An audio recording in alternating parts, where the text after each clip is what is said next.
isang lalaki ang kanilang bahay sa Balamban, Cebu dahil di daw siya nasarapan sa kanilang ulam at lahat ng baboy. Wala talaga ko nagawa kahit sununan. Katabi ko lang, wala talaga.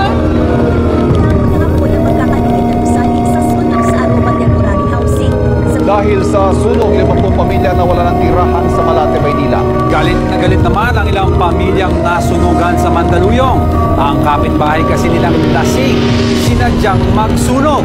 Habang nasusunog ang kanilang bahay sa Barangay 105, Happy Land sa Tondo, Maynila.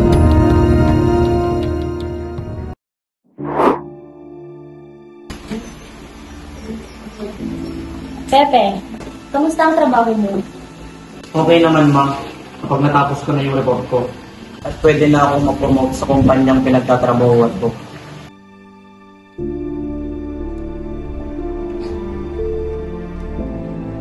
Siguraduhin mo matatapos mo yan, anak. Matagal mo lang sinasabi yan. Hanggang ngayon, hindi ko rin mag-promote. Konting-konti na lang pa. Ay nako! Gayahin mo si Nina. Successful na siya. Dami na niyang napatayong business. Lo, tama na, huwag ka nang madali. Lagi di ka na lang sa kanya magtrabaho. Di ka na lang sa kanya.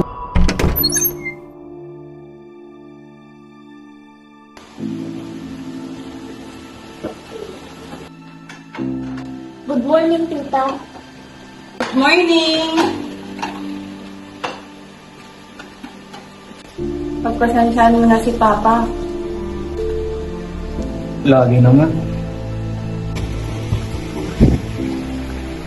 Han, pwede mo ba akong samahan? Magkukunin ako sa labas. Sige, Ann.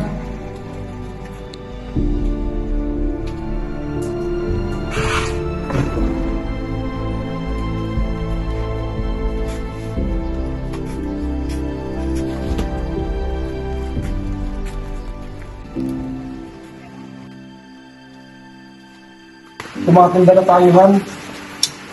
Kailan mo ba ayusin yung last will and testament natin? Anong last will and testament? Huwag ka naman magsalita na parang mamamatay na tayo. Matagal tayo dito. Basta ang gusto ko, iiwan natin lahat ng mana kay Nina. Sa kanya lang. Narinig ni Pepe lahat ng pinagsasabi ng kanyang ama. Matagal na niyang alam na pabor lagi ang kanyang ama sa kanyang kapatid. At okay lang sa kanya yon, pero nang marinig niya ang tungkol sa mana, ay hindi niya napigilang mag-isip ng hindi maganda.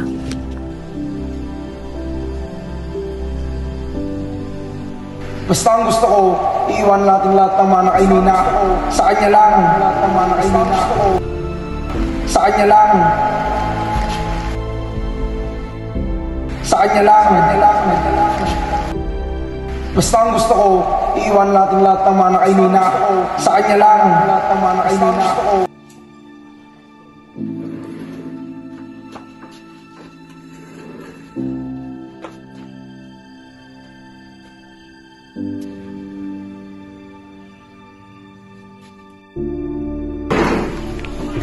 Ikaw ba napapasok dito ako?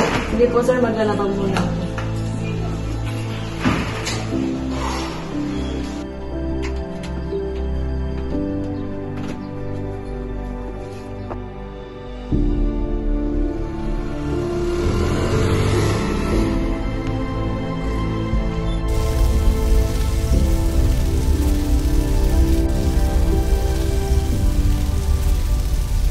Naamoy ni Rabon na parang may nasusunog.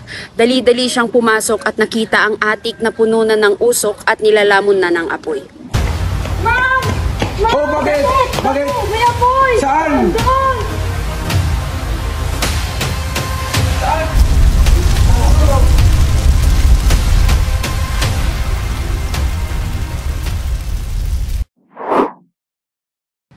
Nagmadaling lumikas ang buong pamilya habang kumakapal ang usok at patuloy ang paglaki ng apoy sa loob ng bahay.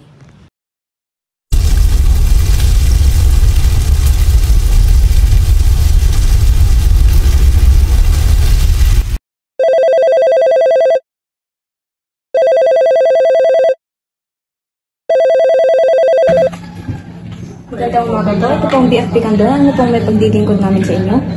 May nangyayari pong sunog dito sa Biringan, Candon City, tapat po ng eskwelahan. Uulitin ko po ang sinabi, Biringan, Candon City, harap po ng eskwelahan. Opo, papunta na po ang BFP. Maraming salamat po.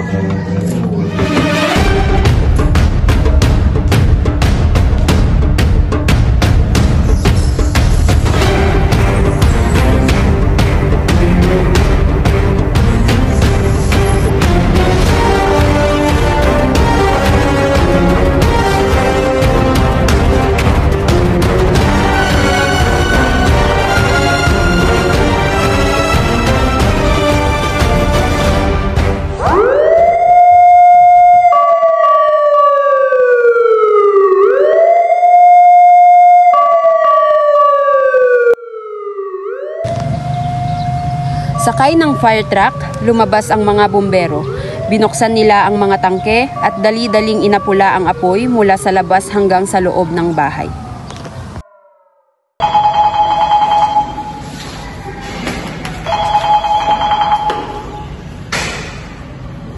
Magandang umaga po.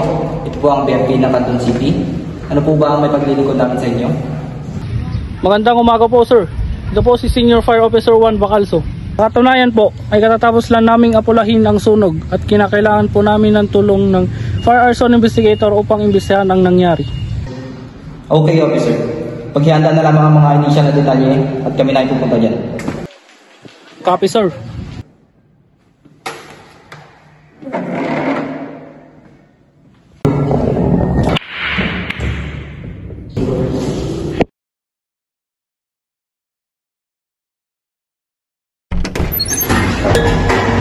Good morning, team. Good. Tumawag sa akin si Officer Bacalso. At base sa kanyang sinabi, nakakailangan sila ng tulong upang imbestigahan ang nangyari sunog sa Barangay Biringan, Candon City. Klaro bang lahat? Yes, sir. Yes, sir. You have 15 minutes to prepare.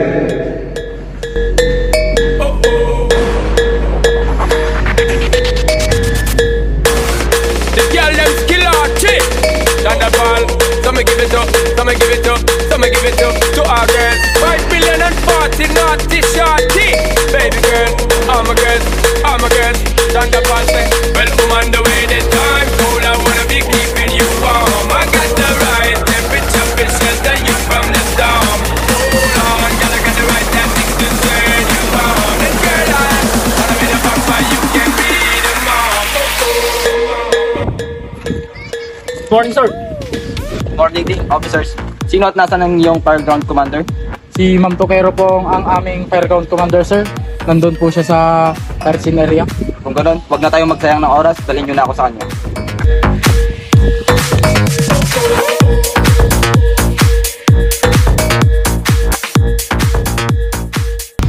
Ma'am Toquero, nandito po ang FAI unit. Magandang umaga po, sir. Magandang umaga rin, Commander. Lead Fire Investigator Cirilo ng BFP ng Candon. At sila po ang aking mga miyembro. Ano po ang mga detalye? Base po sa aming nakalap na impormasyon, alas 6 po kaninang umaga ay nag-uumagahan lamang ang buong pamilya. Maaga naman pong lumabas ang dalawang anak ko pang magtrabaho. Nasa labas rin po ang mag-asawa nang nangyari ang naturang sunog. Dali-dali lamang po silang pumasok nang marinig ang sigaw ng kasambahay. Wala na bang ibang impormasyon na galing sa mga natira? Nang tinanong po namin ng mag-asawa ay wala po silang kaalam-alam kung sino ang nagsimula ng sunog.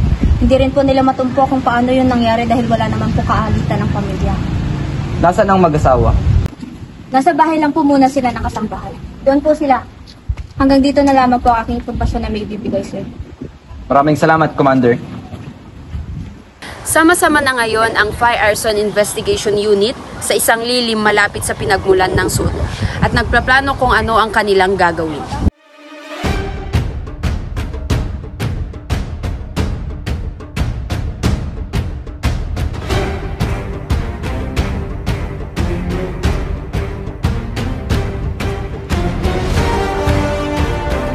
Security and safety officers, ilagay na ang kordon. Sketcher, handa na ba ang mga gamit mo? Maaari mo nang simulan ang trabaho mo. Evidence collector, siguraduhin na nasusunod ng maigi ang proseso.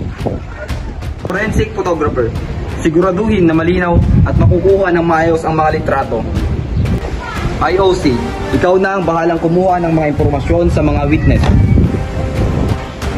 Kung mayroon kayong nakalat na dagdag impormasyon na ibabahagi, ay lumapit lamang kayo dito sa ating Investigation Command Post. Are we clear? Yes, sir! Proceed!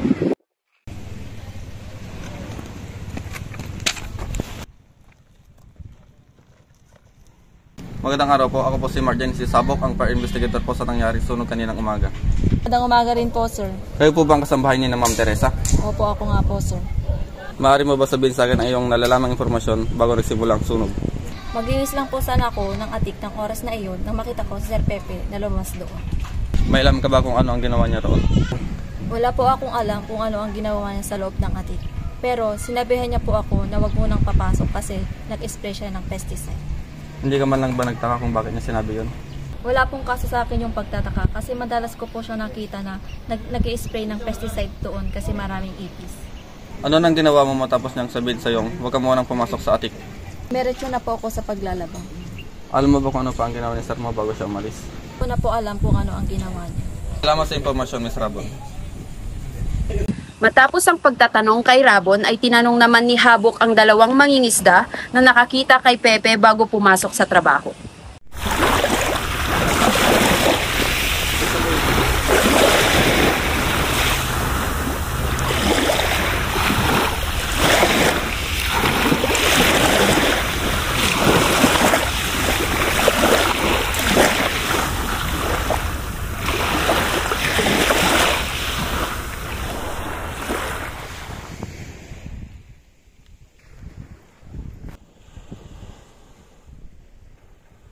Magandang araw sa inyo. Ako po si Mark Genesis Sabok, ang fire investigator po sa nangyaring sunog kaninang umaga. Kamusta naman po kayo? Ayos lang naman, sir. Maaari bang sabihin niyo sa akin ang lahat ng inyong nalalaman sa nangyaring insidente kaninang umaga? Bago po kami pumalaot kaninang umaga, nakita po namin si Pepe na palingalinga sa daan at parang may tinapon na lighter at spray ng pesticide sa basurahan.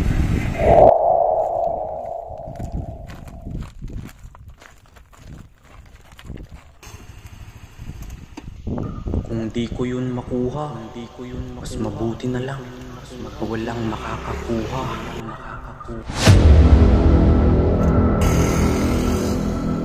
Alam niyo ba kung bakit niyo tinapon ang mga iyon? Hindi po, sir. Pero meron kami narinig na sinabi niya bago siya umalis. Ano ang kanyang sinabi? Kung tama po ang pagkakarinig namin, ang sinabi niya po ay kung hindi ko yan makukuha, mas mabuting walang makakuha.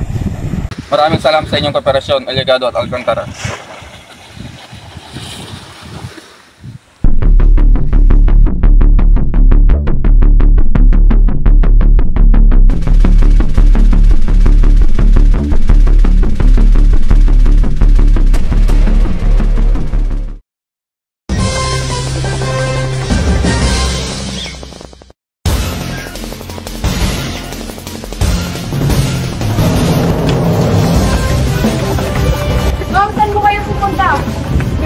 Good afternoon po ma'am, we are from ABC TV. Gusto lamang po namin malaman ang mga impormasyon patungkol po sa nangyaring sunog. Pasensya na po ma'am, pero may pong pinagbabawal ang pagpapasok hanggat hindi pa natatapos ang investigasyon. Kilala po ang network namin at kilala na rin po kami ni Sir Cirilo. Kahit konting detalye lang po, di kaya tawagin na lang si Sir. Ako ma'am, kahit anak pa ko ni Bill Gates, hindi ko man maaaring papasukin. Hindi nyo muna matapos ang investigasyon. Ayun na siya! Dito Ordonez, dali! Ma'am, di yan pwede! Sir, ano na po bang balita sa nangyaring sunog? Ano pong pinagmulan ng sunog, sir? Alam na po ba kung sino ang salarin, sir? Bakit po yung ginawa sa pamilya ng Del Valle? Sir! Sorry ma'am, we cannot disclose any information yet because we are still under investigation. We will get back to you in the investigation.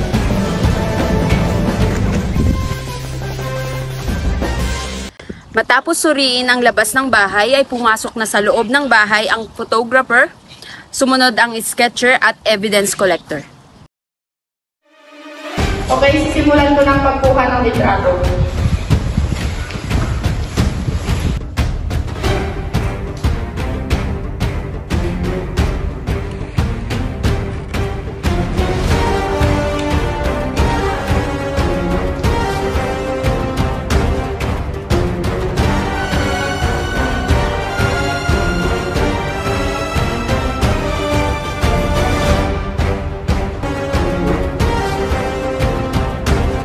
Tapos ka na bang mag-sketch? Kumusta natin? May nakuha po kami ebidensya, sir. Pero di pa tukoy, sir. Sige, kolektahin lahat ng pwedeng maging ebidensya at magtuko lamang sa ating investigation command post.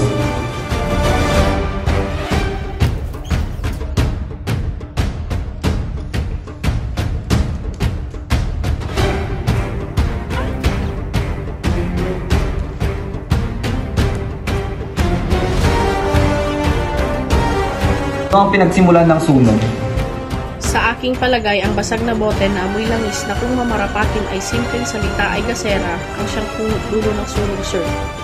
Kasi rin sa mga litrato at sketch, isinadya ata ng suspect na ilagay ang gasera sa parteng ito. Nasiguro bang maayos ang proseso ng pagkuha ng mga ebidensya at pagkapak nito? Yes, sir. Makakaasa po kayong nasunod po namin ng tamang proseso gamit ang evidence collection and recovery record at na-attach na ito sa evidence change of custody form. Good job, everyone. Sa ngayon, hanggang dito na lang muna tayo. Let's call it a day at gagawa ka ako ng report.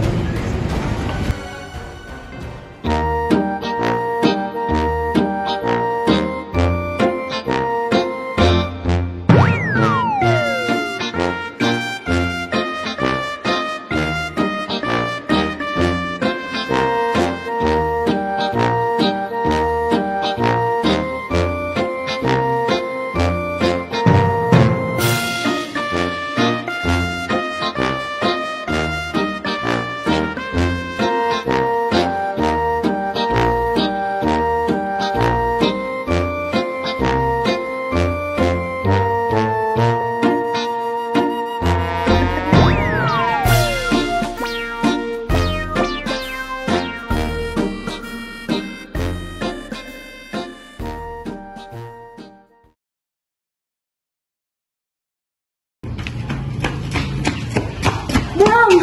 Bakit? May apoy!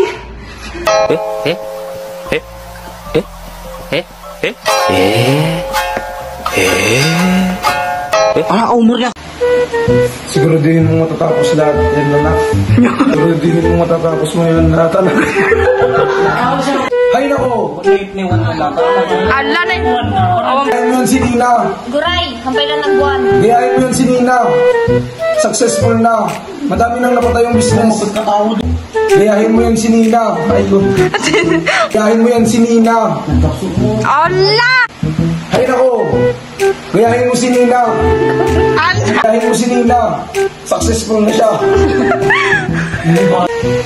Visit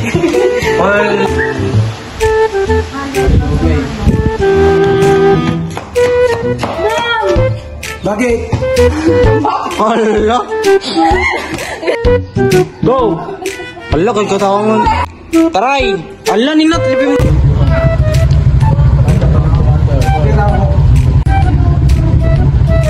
Nagtitripan lang sa... Go! Good afternoon po, ma. Wait lang. TV, gusto lamang po namin malaman ng mga impormasyon patungkol po sa nangyaring sunog. Ay, wait lang. Pasensya na po, ma'am.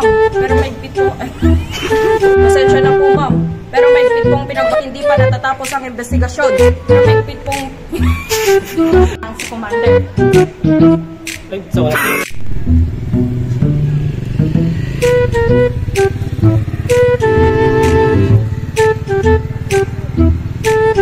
Sir, ano na pong balita sa nangyaring sunog?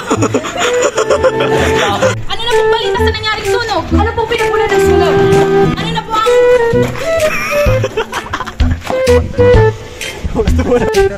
Spray ng...